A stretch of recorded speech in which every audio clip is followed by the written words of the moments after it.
Maana wakilima hauna mahala pa kupeleka. Na haya makunia unayoona hapo kwenye magari, kulikuwa na lori hapa zaidi ya 50 wiki iliyopita. Kwa sababu hizi zilikuwa zinatupwa. Hatukuwa na process. Maana yake mnunuaji akija anakuambia hizi zote kabezi ni mbovu. Ananunua kilo moja shilingi 100 anapeleka Kenya. Lakini leo uwekezaji wa Afrika ndio kwa shilingi milioni 7 kwa kilo. Lakini kwa ufupi Mheshimiwa Waziri Mkuu ni kwamba parachichi tulizoziona kwenye kiwanda cha kusindika parachichi kwenda kwenye mafuta zilikuwa zinamwaga. Walikuwa wanakula nguruwe na mtu mwingine kama mkulima anakuwa na huruma na moto zigawa shule. Lakini kiwanda hiki kinaonyesha impact ya viwanda kwenye kuongeza thamani ya mazao ya kilimo. Kutoka kwenye shamba, leo hapa watu wanapata ajira na kama alivyosema anaenda kwenye kuongeza thamani. Mheshimiwa Waziri Mkuu, tunakushukuru sana kwa wewe mwenyewe kusema hebu nipite nione. Sisi tunampongeza Najib na tunaomba kupitia ofisi yako Mheshimiwa Waziri Mkuu uendelee kutukadidishia wawekezaji wengine waweze kuja kuongeza thamani kwenye parachichi, kwa sababu miaka mitatu inayokuja uvunaji wa parachichi mkoa wa Njombe utakuwa ni mkubwa sana. Tumetangaza sana na watu wengi sasa wanalima parachichi, wanalima miti. Tunaamini kwamba tukipata waongeza thamani wengi itatusaidia sana. Tunampongeza sisi kama mkoa na tunajivunia uwekezaji wake, na kwa wewe kuja umemheshimisha mwekezaji na CEO ameona kwamba serikali ya Tanzania inathamini, na tunamshukuru sana Mheshimiwa Rais kwa kuweza kurahisishia mazingira ya uwekezaji, kwa sababu hawa wameitikia kauli ya Mheshimiwa Rais kwamba milango iko wazi kwa ajili ya pekee. Parachichi ni zao linalokuja kuongeza fursa kwa Wananjombe, lakini kwenye nchi vile vile. Lakini nataka niwaambie sasa hali imebadilika. Parachichi ni biashara tosha. Parachichi ndio maisha yetu. Kama unataka utajiri, lima parachichi, kwa sababu serikali yenu hii inaongozwa na Mama Samia imetoa maelekezo thabiti juu ya usimamizi wa mazao ya kilimo, hili la parachichi likiwemo. Na tulianza kuhamasisha watu wa Tukuyu walikuwa wanalima shamba hili. Mimi nimekuja Njombe, nimtembelea mkulima mmoja upande ule kule Nemes. Yes, nimemtembea paka pale kwake. Nikaona namna ambavyo amejitahidi kulima, lakini tulikuwa tujafanya jitihada za kumongoza kwenye masoko. Parachichi hii wale wachache walikuwa wanalima walikuwa wanafuata na wafanyabiashara nyumbani kuja kununua tena kwa bei ya chini, lakini pia walikuwa wanauza kwa grade ya pili. Hata kama parachichi ilikuwa grade 1 wananunua kwa daraja la B na wanalipa kidogo. Sasa kadiri tulivyokwenda tumefikia hatua nzuri.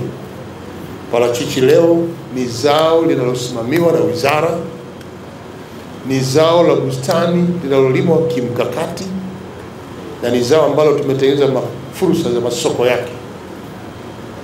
Parachichi ukilima leo una uhakika mahali pa kuuza. Mkuu wa mkoa umefanya jambo zuri sana kulifanya zao la parachichi mkoani Njombe kuwa ni ajenda ya kiuchumi kwa wananchi. Ni jambo muhimu. Umuhimu wake ni kwamba wananchi sasa wanaona kumbe hili zao linazungumzwa na serikali. Wananchi wana imani sana serikali inapozungumza. Wananchi mwe na imani na serikali yenu kwamba tunalizungumza zao hili. Mimi niko hapa, nimekuja kuungana na mkuu wa mkoa na mawaziri hawa watatu. Tunakuja kulifuatilia zao hili mpaka kiwandani. Hapa leo nilipo ndiko mahali ambako tulikuwa tunapakosa sana. Hatakuwa na viwanda, hatakuwa na mnunuzi. Leo Africa ndio mnunuzi wetu. Tena nimemfuatilia kwa makini hasa kwenye eneo la grading na bei zake. Kuna grade 1 inauzwa mpaka shilingi 1,700. Grade 2 ananunua shilingi 700. Hiyo grade 2 ndio ilikuwa inachukua avocado zetu zote kama daraja la pili. Unanunua kwa shilingi 100. Uongo? Aliyenunua sana shilingi 200. Uongo? Leo ukivuna avocado yako, parachichi yako, huyu ana grade daraja la kwanza na unaliona, daraja la pili unaliona. Tena yeye anasema ananunua tu yote. Nataka niwatoe mashaka. Mheshimiwa Dr. Samia Suluhu Hassan, baada ya mapendekezo yenu wafanyabiashara yale 15 kufuatia kikao cha Kariakoo, Mheshimiwa Rais ameunda tume inayofanya mapitio ya mfumo wa kodi Tanzania, inaongozwa na Balozi Sefue ambaye alikuwa katibu mkuu kiongozi. Ina wataalamu waliobobea wa masuala ya kodi. Ndio eneo ambalo linalalamikiwa mno, mifumo yake, aina ya kodi, wingi wa kodi, yote yamezungumzwa, na ile tume inaendelea kuzunguka nchi nzima. Sina wakiwa walipita kwenye mkoa au na watapita, ili kupata maoni yenu. Kodi nyingi zinazosumbua wafanyabiashara, zinaogopesha wafanyabiashara, tuzifanyeje mtu aweze kulipa moja, ili huku kwa watu kama kuna watu wa kugawana huko wagawane wenyewe, ila mlipaji alipe eneo moja. Haya yote yataingizwa kupitia matokeo ya tume. Kwa wafanyabiashara, muwe na amani. Eneo hili linafanywa kazi na tume. Itakapomaliza kazi itatoa mawasilisho yanayoingia kwenye sheria, yatakwenda yatatoka kwenye kanuni, yataingia utekelezaji wa maagizo ya waraka tu, yatafanywa kazi. Nimpongeze kamishna TRA kama muondoa huyo ambaye alikuwa anasumbua wafanyabiashara. Serikali hii inataka kila Mtanzania ajue umuhimu wa kulipa kodi, na tunatambua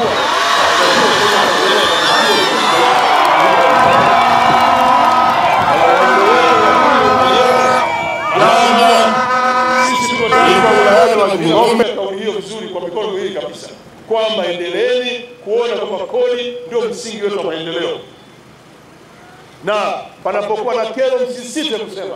Mkuu wa wilaya yupo, mkuu wa mkoa yupo, lakini mbunge yupo. Tutapata taarifa kupitia vyombo hivi na tutawapa ushirikiano wa dhati ili mfanye biashara zenu bila kukagua miradi ya maendeleo. Nimekusikia na wewe unajua tumefanya kazi kubwa kwenye nchi hii kurekebisha biashara. Rais wetu ameunda timu mbalimbali kupitia wizara ya viwanda na biashara ili kufanya mapitio ya kero za wafanyabiashara na kuziratibu, ili wafanyabiashara anataka kufanya biashara anze. Tumefungua milango ya wazi kwa Watanzania kuingia kwenye biashara. Jana nimeeleza pia, sasa nirudia hapa, wale wote ambao mnafanya biashara, endeleeni kufanya biashara. Wale wote ambao mnatamani kuanzisha biashara, msisite, milango iko wazi. Biashara ndogo, biashara za kati, hata biashara za kubwa, zile kubwa za uwekezaji. Na leo hii tumeanza kuwashirikisha Watanzania kuingia kwenye masuala ya biashara nyewe wenyewe. Shirika au umoja wa wafanyabiashara Tanzania tulianza kuimarisha pale ambapo kulitokea mgogoro Kariakoo, na baada ya mazungumzo ya muda mrefu pale Kariakoo tulitoka na maazimio 15 yaliyoibuliwa na kamati iliyoundwa ya pamoja ya kitaifa iliyozunguka kwenye masoko yetu nchini yote, na mwenyekiti anajua vizuri zaidi. Kero mbalimbali za wafanyabiashara tumeendelea kuzipunguza kwa kiasi kikubwa ili mfanye biashara kwa uhakika. Kero mbalimbali za wafanyabiashara ziliwekwa kwenye maazimio ambayo leo mwenyekiti wetu anatusihi tuweke kwenye sheria ili utekelezaji wake uendelee.